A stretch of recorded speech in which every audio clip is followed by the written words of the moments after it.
Musofirchilik nimaligini bilmagan odamlar musofirdan so'rashibdi.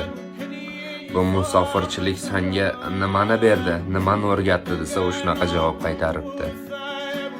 Musofirchilik menga hech narsani va'da bermadi, hech narsa va'da qilmadi, lekin ko'chada qolib ketmaslik uchun har qanaqa ish qilishga tayyor bo'lgan katta yurakni berdi menga. 10 kun qattiq ishlasam, 1 oy maza qilib dam olib yotishga yetadigan mehnatimga yarasha haq to'ladi.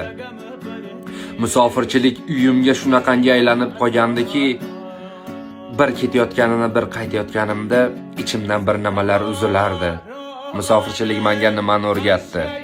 Musofirchilik yolg'izlikni o'rgatdi, odamlarga ishonmaslikni o'rgatdi, chorasiz qolganda chora izlashni o'rgatdi. Baribir sizlar musofirchilikni bilmaganlar, musofirga bormaganlar qayerdan ham bilardilar bu narsani deb o'sha joyda